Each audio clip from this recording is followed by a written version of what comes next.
श्रीमद् भगवत गीता के 8वें अध्याय का महात्म्य।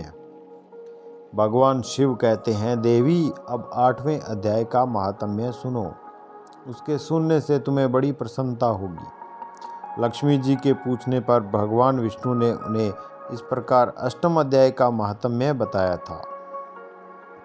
दक्षिण में अमृतपुर नाम का एक प्रसिद्ध नगर है।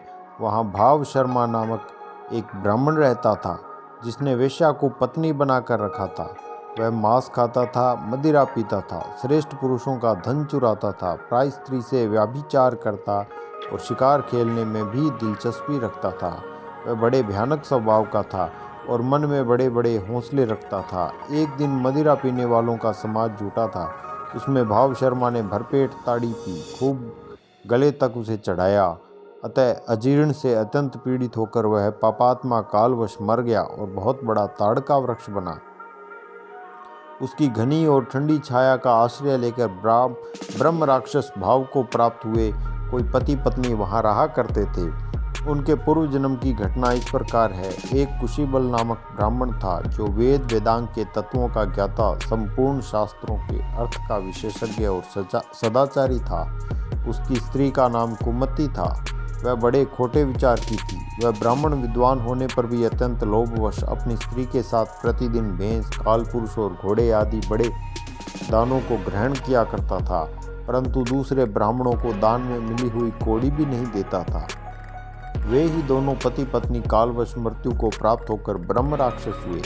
वे भूख और प्यास से पीड़ित हो इस पृथ्वी पर घूमते हुए उसी ताड़ वृक्ष के पास आए और उनके मूल भाग में विश्राम करने लगे। इसके बाद पत्नी ने पति से पूछा, नाथ, हम लोगों का यह महान दुख कैसे दूर होगा तथा इस ब्रह्म राक्षस योनि से किस प्रकार हम दोनों की मुक्ति होगी? तब उस ब्राह्मण ने कहा, ब्रह्म विद्या के उपदेश, अध्यात्म तत्व के विचार और कर्म विधि के ज्ञान बिना किस प्रकार संकट से छुटकारा मिल सकता है? यह सुनकर पत्नी ने पूछा कि तद ब्रह्म किम ध्याम तम की कर्म पुरुषोत्तम, यानी पुरुषोत्तम वह ब्रह्म क्या है, अध्यात्म क्या है और कर्म कौन सा है? उसकी पत्नी के इतना कहते ही जो आश्चर्य की घटना घटित हुई उसको सुनो। उपयुक्त वाक्य गीता के 8वें अध्याय का आधा श्लोक था। उसके श्रवण से वह वृक्ष उस समय ताड़ के रूप को त्याग कर भाव शर्मा नामक ब्राह्मण हो गया। तत्काल ज्ञान होने से विशुद्ध चित्त होकर वह पाप के चोले से मुक्त हो गया तथा उस आधे श्लोक के ही महात्म्य से वे पति पत्नी भी दोनों मुक्त हो गए। उनके मुख से देवात ही 8वें अध्याय का आधा श्लोक निकल पड़ा था। तदनंतर आकाश से एक दिव्य विमान आया और वे दोनों पति पत्नी उस विमान पर आरूढ़ होकर स्वर्गलोक को चले गए। वहाँ का यह सारा वृत्तांत अत्यंत आश्चर्यजनक था। उसके बाद उस बुद्धिमान ब्राह्मण भाव शर्मा ने आदरपूर्वक उस आधे श्लोक को लिखा और देवदेव जनार्दन की आराधना करने की इच्छा से वह मुक्तिदायिनी काशीपुरी में चला गया। वहाँ उस उदार बुद्धि वाले ब्राह्मण ने भारी तपस्या आरंभ की। उसी समय क्षीर सागर की कन्या भगवती लक्ष्मी ने हाथ जोड़कर देवताओं के भी देवता जगतपति जनार्दन से पूछा, नाथ, आप सहसा नींद त्याग कर खड़े क्यों हो गए? तब श्री भगवान बोले, देवी, काशीपुरी में भागीरथी के तट पर बुद्धिमान ब्राह्मण भाव शर्मा मेरे भक्ति रस से परिपूर्ण होकर अत्यंत कठोर तपस्या कर रहा है। वह अपनी इंद्रियों को वश में करके गीता के 8वें अध्याय के आधे श्लोक का जप करता है।